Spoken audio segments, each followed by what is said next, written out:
नमस्कार, news India देख रहे हैं आप और आपके साथ मैं हूं सुरभि तिवारी। रीमेक सॉन्ग कांटा लगा गाने से मशहूर हुई एक्ट्रेस शेफाली जरीवाला का 42 साल की उम्र में निधन हो गया। शुरुआती मीडिया रिपोर्ट्स में 27 जून की रात उन्हें कार्डियक अरेस्ट आने की बात सामने आई, जिससे कि उनकी मौत हो गई। लेकिन अब मौत को लेकर के सवाल खड़े हो रहे हैं। मामले में मुंबई पुलिस ने अपनी जांच शुरू कर दी है। शेफाली जरीवाला के घर पर फॉरेंसिक टीम पहुंच चुकी है और सबूत जुटाए जा रहे हैं। वहीं अंबोली पुलिस स्टेशन में घर की मेड और कुक से पूछताछ जिस वक्त की गई तो परिजनों के भी बयान इस दौरान लिए गए। शेफाली की मौत ने बड़े सवाल भी खड़े कर दिए हैं।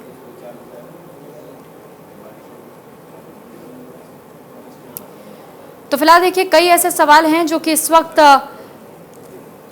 कार्डियक अरेस्ट होने के बाद से सामने आ रहे हैं कि वाकई क्या शेफाली को कार्डियक अरेस्ट आया था, या फिर क्योंकि ऐसी भी बातें सामने आ रही है कि Kaanta Laga fame girl Shefali Jariwala anti ageing के ट्रीटमेंट्स करवा रही थी और शायद ये भी एक वजह हो सकती है, कोई साइड इफेक्ट हो सकता है जिस वजह से उन्हें ये कार्डियक अरेस्ट हुआ हो। हालांकि अभी भी पोस्टमार्टम रिपोर्ट्स का इंतजार किया जा रहा है कि पोस्टमार्टम रिपोर्ट आने के बाद ही ये स्पष्ट हो पाएगा कि ये वाकई नॉर्मल कार्डियक अरेस्ट था या फिर किसी तरीके से मेडिसिनल कोई साइड इफेक्ट हुआ था।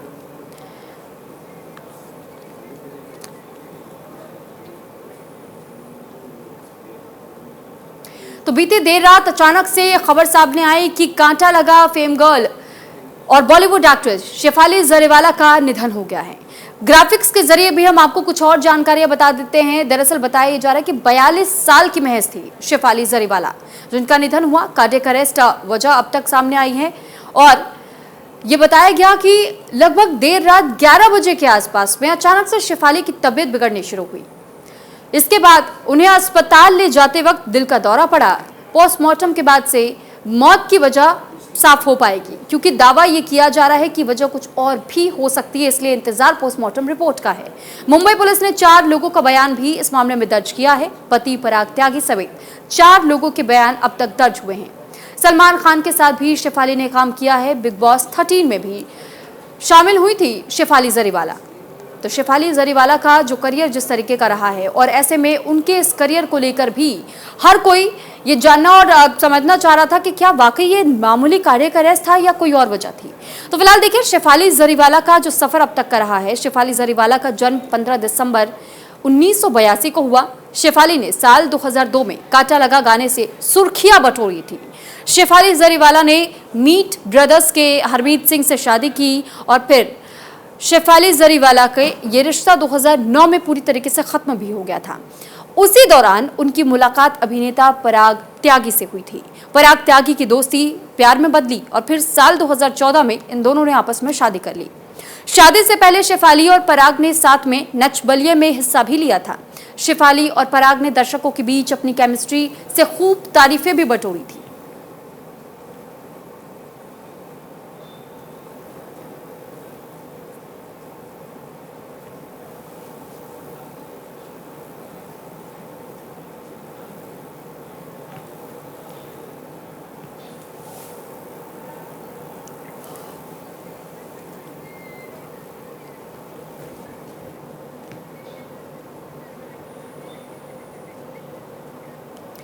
तो देखिए, अभिनेत्री शेफाली जरीवाला का निधन हो गया है, लेकिन कांटा लगा फेम गर्ल शेफाली का निधन होने के बाद से कई सारे सवाल भी खड़े हो रहे हैं, क्योंकि 42 साल की उम्र में शेफाली का निधन हुआ। पुलिस और फॉरेंसिक टीम इस वक्त जांच कर रही है कि आखिर ये मामला क्या वाकई सिर्फ कार्डियक अरेस्ट तक सीमित था। कूपर अस्पताल में शव का इस वक्त पोस्टमार्टम हो रहा है। पोस्टमार्टम रिपोर्ट आने का इंतजार हर किसी को है। ये भी सवाल किए जा रहे हैं कि कार्डियक अरेस्ट से मौत की आशंका तो जाहिर की जा रही है, लेकिन क्या महज कार्डियक अरेस्ट ही ये वजह थी, या फिर क्योंकि ये भी दावे किए जा रहे हैं कि शेफाली एंटी एजिंग के ट्रीटमेंट्स भी लेती थी, जिस वजह से इस वक्त बहुत सारे सवाल हैं, जिन सवालों के जवाब सिर्फ तब क्लियर हो पाएंगे जब पोस्टमार्टम रिपोर्ट सामने आ जाए।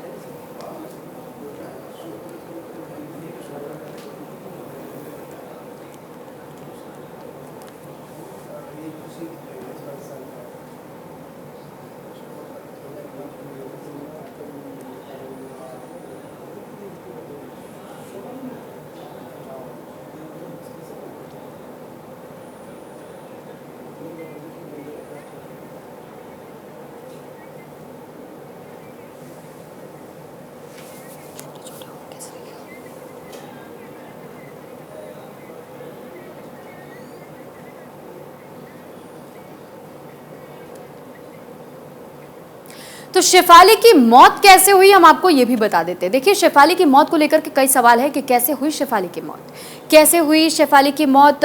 इसके अलावा ये भी कहा जा रहा है कि क्या डिप्रेशन में थी शेफाली, किसी तरह की दवाइयाँ वो ले रही थी। शेफाली की मौत क्या कोई बड़ी साजिश तो नहीं है?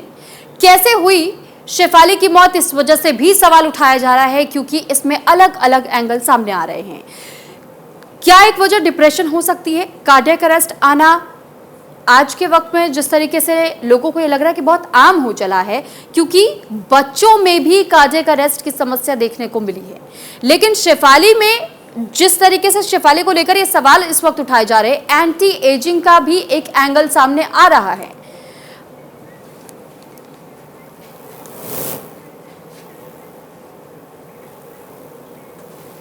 तो शेफाली जरीवाला अब इस दुनिया में नहीं रही, लेकिन इस पर तमाम ऐसे जो एक्टर्स हैं जो उनके हमेशा से करीब रहे हैं, उनकी भी प्रतिक्रिया सामने आई हैं। और साथ ही बिग बॉस 13 के सीजन में शेफाली जरीवाला ने जब काम किया तो उनके साथ में हिंदुस्तानी भाव भी थे, और उसके बाद से इन दोनों के बीच में दोस्ती भी अच्छी ठीक ठाक देखने को मिली थी। उनकी भी प्रतिक्रिया सामने आई है, उन्होंने क्या कुछ कहा सुनवाते हैं। अभी जो कुछ भी हुआ ना बहुत बुरा हुआ, सोच भी नहीं सकते थे कि ऐसा होगा।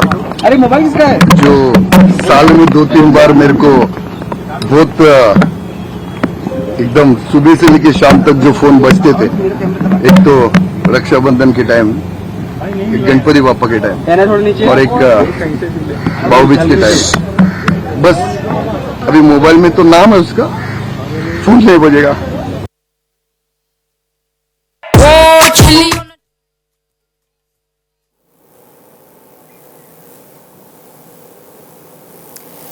तो हिंदुस्तानी भाव को सुना आपने। हालांकि शेफाली जरीवाला की मौत के बाद इस वक्त कई सारे सवाल ज़रूर खड़े हुए हैं, लेकिन वहीं दूसरी तरफ पति पराग त्यागी का ये कहना है कि ये कार्डियक अरेस्ट की वजह से मौत हुई है। और उसके बाद जब खूपर अस्पताल उन्हें जिस वक्त तक ले जाया गया था, उस वक्त अस्पताल में भर्ती करते वक्त ही डॉक्टर्स की ओर से मृत घोषित कर दिया गया था। तो महज 42 साल की ये उम्र थी शेफाली की जिस वक्त उनका निधन हुआ।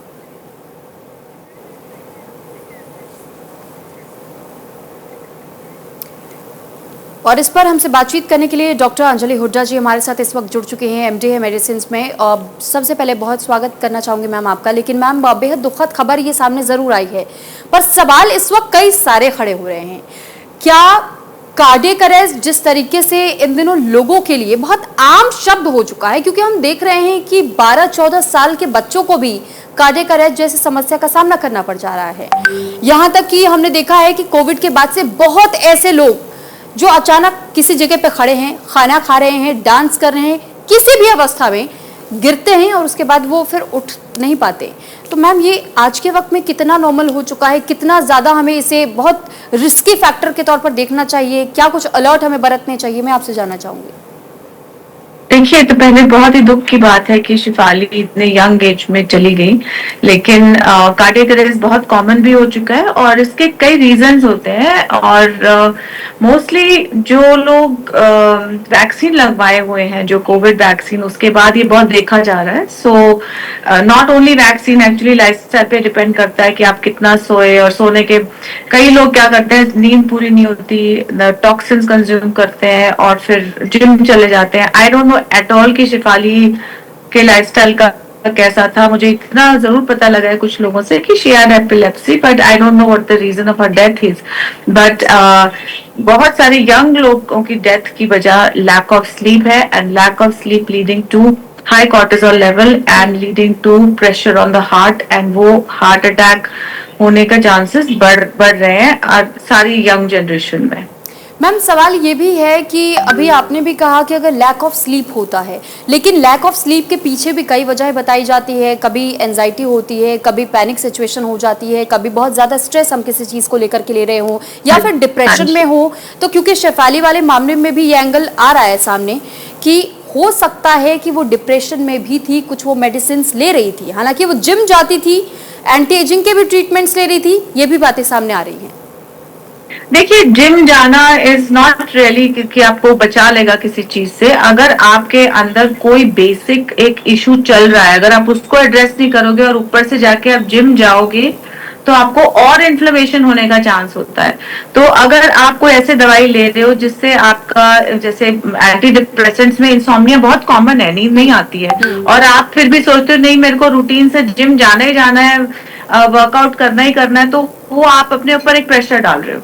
तो बेसिकली करना ये चाहिए कि अगर आप कोई दवाई ले रहे हो, आपको पहले अपने आप को ठीक करना है। जिम वगैरह जाना एक सेकेंडरी चीज है, अपने आप को एक्टिव रखिए, पर अपने आप को ये मत सोचिए कि मेरे को एंटी एजिंग के लिए जिम जाना, या एंटी एजिंग ट्रीटमेंट्स जो चलते हैं बहुत सारे हैं। अब इसमें बहुत मुश्किल है पिन पॉइंट करना कि क्या एंटी एजिंग ट्रीटमेंट किसने क्या लिया, but lots of anti ageing treatments are quite good. ऐसा नहीं है कि वो नुकसान करते हैं, पर हाँ लोग क्या करते हैं, अपने आप को पुश करते हैं थोड़ा ज्यादा। तो थोड़ा ज्यादा पुश करने का, और फिजिकली पुश करते हैं, क्या होता है प्रेशर आ जाता है हार्ट पे, जैसे कार्डियो करने लग जाते हैं, मैराथन भागने लग जाते हैं। अगर आपने सोए नहीं है, पीछे भी एक और बहुत कोई फेमस हस्ती का ऐसे ही देहांत हुआ था, जिन्होंने अच्छे से नींद आई नहीं थी, रात को 4 बजे तक आप लोग सिद्धार्थ जागे शुक्ला का थे। जिक्र कर रही है मैम। हाँ जी, आप सिद्धार्थ शुक्ला का जिक्र कर रही है, वो हाँ, भी बिग बॉस में हाँ, थे मतलब और क्या बहुत ज्यादा जिम लवर, उन्हें फिटनेस फ्रीक कहा जाता था। हाँ, तो उनका वो अपना देहांत पूरा, भी हाँ। कार्डियक अरेस्ट के कारण हुआ था। वही मैं कह रही हूँ कि अगर आप अपना पूरा रेस्ट नहीं लोगे, पूरी नींद पूरी नहीं करोगे, या अपनी बॉडी को थोड़ा सा ब्रेक देना चाहिए कि जिम कैन नॉट बी कि मेरे को जाना ही जाना है। So I don't know about Shefali at all, really I shouldn't comment, but generally यही एक रीजन होता है कार्डियक अरेस्ट या हार्ट अटैक्स होना यंग लोगों में, when they are not getting good rest and they are pushing themselves to work out. Doctor Anjali, कहा यह भी जा रहा है कि एंटी एजिंग ट्रीटमेंट्स लेने की वजह से कुछ लोगों में साइड इफेक्ट्स भी देखने को मिलते हैं, और ये बहुत ज्यादा डिपेंड करता है कि आप किस क्वालिटी का आप ट्रीटमेंट ले रही हैं, या फिर कहाँ से आप ट्रीटमेंट ले रही हैं, उसमें किस तरीके के प्रोडक्ट्स का इस्तेमाल हो रहा है, कैसे टेक्निकल चीज़ों का इस्तेमाल हो रहा है, कैसी मेडिसिन आपको दी जा रही हैं, बहुत ज़्यादा डिपेंडेंट होता है। और उसके बाद आपका फूड इनटेक कैसा है? जी देखिए, फूड इनटेक तो बहुत लॉन्ग टर्म प्लानिंग से ठीक होता है। अचानक कोई खाना खा लेने से कोई एकदम बीमार नहीं होता, वो तो हार्ट के ऊपर टाइम से प्लाक बनने लगता है हार्ट की आर्टरीज में, वो खाना अलग चीज है। लेकिन जो एंटी एजिंग ट्रीटमेंट्स के बारे में आप मेंशन कर रहे हो कि है कुछ काफी अलार्मिंग चीजें भी हैं, और कुछ ज्यादा डोसेज या pushing yourself too much, as I said कि जिम में भी पुश करना और कहना कि नहीं मैं, जैसे अगर आपको एक्स डोज लेनी है, आप 2x डोज ले लोगे किसी चीज का, तो वो आपके लिए हानिकारक तो है ही। तो कौन से anti ageing, because anti ageing इतना बड़ा वर्ड है ना मैम, कि पता ही नहीं लगता कि कौन सा एंटी एजिंग ट्रीटमेंट कौन ले रहा है। तो एंटी एजिंग सिर्फ स्किन लेवल पे भी है, एंटी एजिंग सेलुलर लेवल पे भी है। तो सेलुलर लेवल पे जो एंटी एजिंग ट्रीटमेंट्स हैं वो इंट्रावीनस दिए जाते हैं, तो उसमें डिपेंड करता है कि आप कौन सा वाला ट्रीटमेंट ले रहे हो। And most of the time nobody is pushing you to take too much. Patient भी अगर आपको बोलता है तो हम कहते हैं नहीं आप इसको इतना कम ही लीजिए। अच्छा मैम, कई लोग जैसे बोटॉक्स भी करवाते हैं, और बोटॉक्स के लिए भी कहा जाता है कि या तो आपका फेस वाकई थोड़ा सा एनहेंस हो जाता है, खूबसूरती एनहेंस हो जाती है, लेकिन कुछ लोगों के लिए ये इस तरीके से रिएक्ट करता है कि आपका चेहरा भी खराब करता है, और बॉडी के अंदर चेंजेस इस तरीके से डेवलप होते हैं कि वो एक तरीके का इन्फेक्शन में कन्वर्ट हो जाता है। क्या इस बात में वाकई सच्चाई है? नहीं, बिल्कुल हाफ ट्रूथ है, and half truth is very dangerous. क्या होता है कि बोटॉक्स एक मसल पैरालाइजर है, और अगर मान लो आपने अपने चेहरे पे बोटॉक्स लगवाया है, तो वो 6 महीने के लिए, 5 या 6 महीने के लिए आपकी मसल को पैरालाइज करता है, तो रिंकल नहीं दिखता है, दैट्स इट। उसके आगे वो बॉडी में जाके इन्फेक्शन करता है, वो बिल्कुल भी ट्रू नहीं है। It is really limited to जिस मसल में आपने लगाया है।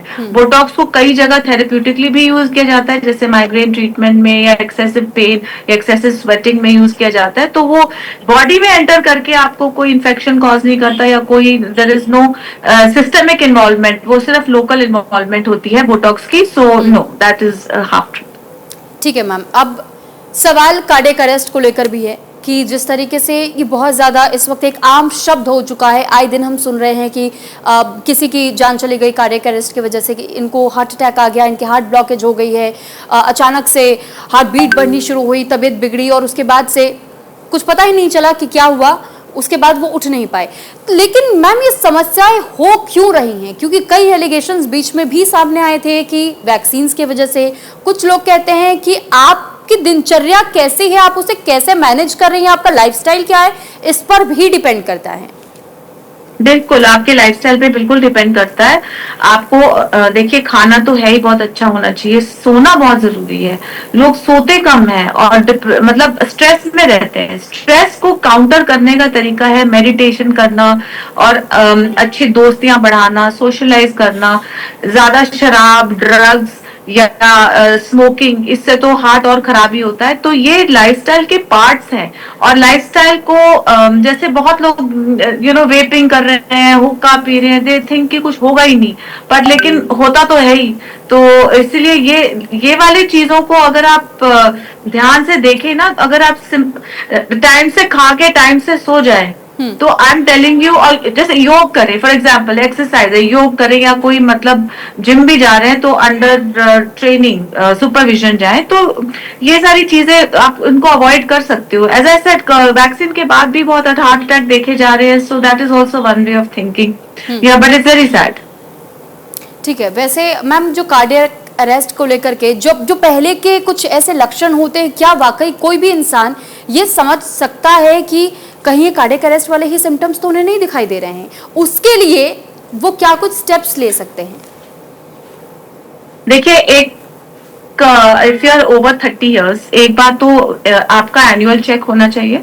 और आपको अगर मान लो कभी भी हार्ट में फ्लटरिंग या थोड़ा सा भी पेन कभी फील होता है, तो एक बेसलाइन ईसीजी कर लेनी चाहिए। और कार्डियोलॉजिस्ट को एक बार अपने लिपिड प्रोफाइल, अपना कोलेस्ट्रॉल वगैरह, ये सब शुगर, ये सब दिखा लेना चाहिए, क्योंकि बहुत लेट पता लगता है कि साइलेंट हार्ट अटैक हो गया बंदे को और वो उनको डायबिटीज बड़ी हाई थी। तो ये चीजें ईयरली चेक, एंड 35 के ऊपर तो सॉरी ईयरली चेक, 30 के ऊपर में भी 1 से 3 years चेक होना चाहिए। और ये सभी को करवाना चाहिए। और एक प्रिवेंटिव कार्डियोलॉजी विजिट बाय 35 सबको कर लेनी चाहिए, बिकॉज दैट्स द टाइम जब हार्ट में चेंजेस आने शुरू होते हैं। क्योंकि इतने सालों से आप कुछ ना कुछ गड़बड़ कर रहे हो, पर हार्ट में वो चेंजेस आने में टाइम लगता है। तो बाय 35 ये तो डेफिनेटली आपको ईसीजी, सीटी एंजियो, ये सब ऑफकोर्स कार्डियोलॉजिस्ट सजेस्ट करेंगे, लेकिन आपको एक विजिट जरूर करना चाहिए to see your heart condition. और पूरा फुल बॉडी चेकअप होना ही चाहिए। और मैम, उन बच्चों के लिए आप क्या कहेंगे जिनको कार्डियक अरेस्ट की दिक्कतें हो रही हैं? मैं कहूंगी कि एक तो बहुत सारे मसल बिल्डिंग का एक बहुत बड़ा क्रेज जो बना हुआ है, उसको थोड़ा सा टेक इट इजी। और स्टेरॉइड लेना और बहुत सारे सप्लीमेंट्स बिना सुपरविजन के कंज्यूम करना, तो ये गलत है। थोड़ा सा ध्यान से चलिए, मॉडरेशन इज द की।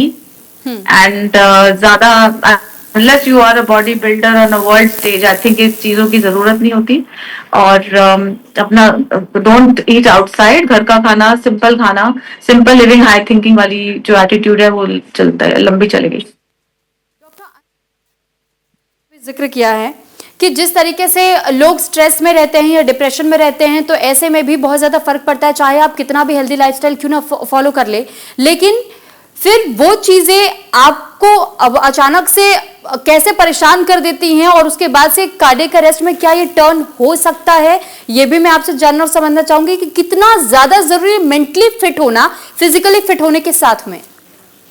बहुत जरूरी है मेंटली फिट होना, क्योंकि जितना ज्यादा आपको स्ट्रेस रहता है या डिप्रेशन रहता है, एंजाइटी रहता है, उतना ही आपका बॉडी ना फाइट और फ्लाइट मोड में रहती है। मतलब भागूं, क्या करूं, लड़ूं, तो उससे क्या होता है, सारे टाइम बॉडी में सिंपैथेटिक नर्वस सिस्टम बहुत एक्टिव रहता है। और उसके एक्टिव होने से सारे आपके ऑर्गन सिस्टम्स में भी फर्क पड़ता है। मतलब ब्रेन से लेके, किडनी से लेके, हार्ट से लेके, एवरी ऑर्गन इज इन्वॉल्व। तो इट्स वेरी इंपॉर्टेंट कि आप उस वाले फाइट और फ्लाइट मोड से निकल के काम डाउन मोड पे आइए। इसीलिए योग is very important, meditation is very important. अपने आप को डी स्ट्रेस करना सबसे जरूरी है। स्लीप से अच्छा डी स्ट्रेस दुनिया में कोई नहीं है। अगर आप 8 घंटे सो जाएं, सब कुछ छोड़ के, टीवी ऑफ करके, सब कुछ मतलब ना पढ़ें, कुछ ना देखें मीडिया वगैरह, तो आप you can really combat a lot of diseases. ठीक है मैम, मैं आपके पास वापस लौट रही हूँ। इस बीच हमारे साथ मानवी तनेजा जी जुड़ चुकी हैं।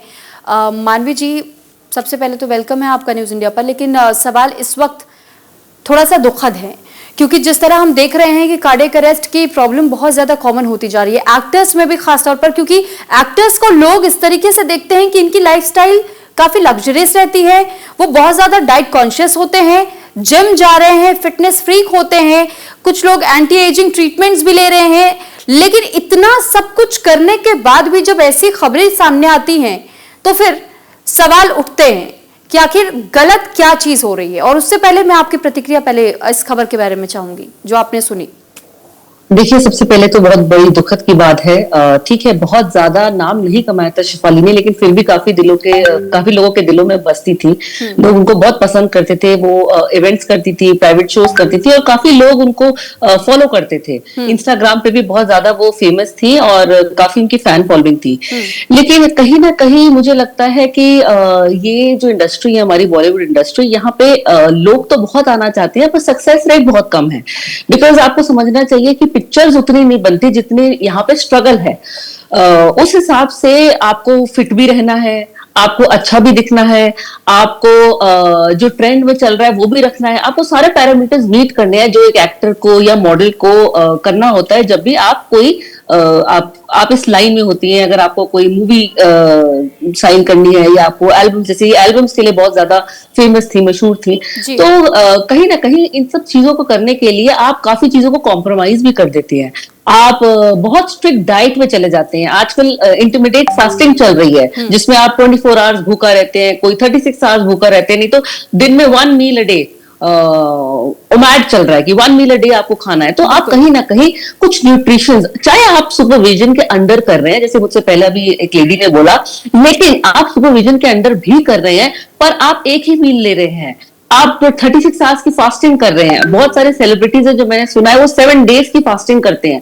तो आप देखिए, इतनी फास्टिंग कर रहे हैं तो रिजल्ट्स अच्छे आते हैं, आप देखने में खूबसूरत लगते हैं, लेकिन पता नहीं अंदर ही अंदर कितनी बीमारियां आप पाल रहे हैं। आपको नहीं पता अंदर आपके क्या ऑर्गन्स को डैमेज कर रहा है फास्टिंग। आप कम खाते हैं, आपको नहीं पता अंदर क्या वो चीज हो रही है। तो उसके लिए मुझे लगता है कि आपको रेगुलर चेकअप्स कराने बहुत जरूरी है। लेकिन मानवी जी, सवाल तो ये भी है कि सेम सिचुएशन हुई थी सिद्धार्थ शुक्ला के साथ भी, और वो भी बहुत ज्यादा फिटनेस में अपने आप को बिजी रखते थे, बहुत ज्यादा हेल्दी डाइट भी कंज्यूम करते थे, उनके अपने डाइटिशियंस, न्यूट्रिशनिस्ट थे उनके साथ में, वो उन्हें प्रॉपरली बताते थे कि आपकी बॉडी को कितना ज्यादा प्रोटीन, कार्ब्स की जरूरत है, फैट की जरूरत है, और उसी बेसिस पे सब कुछ मैनेज होता था। इतना जिम जाने के बाद, इतनी चीजें फॉलो करने के बाद, और सेम चीज हमने देखी है शेफाली जी के साथ हुई। तो ऐसे में सवाल यही उठता है कि जब मिलियन में इनके फॉलोअर्स है, उन तक मैसेज कैसा जा रहा है? वो भी तो इन पूरे स्केड्यूल्स को फॉलो करने शुरू कर देते हैं। देखिए, सिद्धार्थ के साथ क्या हुआ था कि जो हमें पता लगा था कि उसको स्टेरॉइड्स बहुत ज्यादा हेवी मात्रा में दिए थे।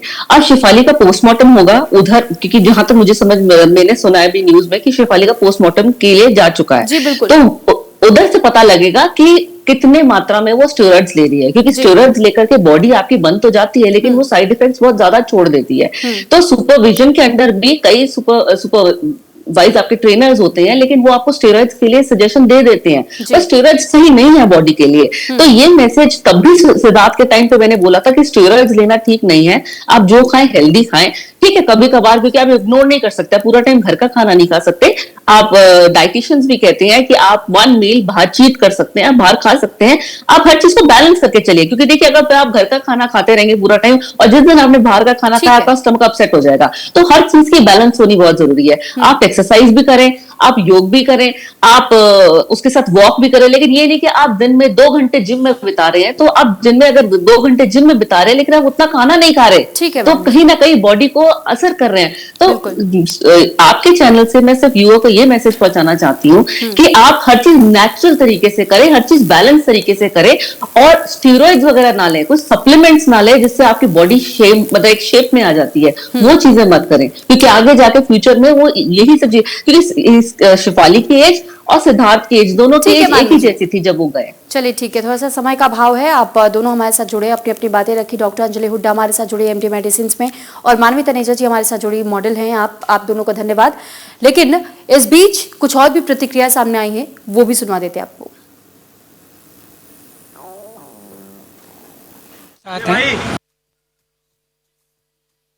और मेरे रिलेशन उनके हस्बैंड के साथ हैं और बहुत अच्छे रिलेशन है। तो हम लोग जोधा अकबर प्रोजेक्ट एक आया था 2013 में, उसमें मैं प्रोजेक्ट हेड था। तो वहाँ से हमारा रिश्ता जानते पहले से भी थे, बट वहाँ से रिश्ता और अच्छा हुआ और वो अभी तक हमारा चला आया। अभी हमारी कुछ दिन पहले भी बात हुई थी, अराउंड 1 वीक के पहले, तो बातचीत होती रहती थी हमारी। और इसी के साथ यहाँ रुक रहे एक छोटे से ब्रेक के लिए।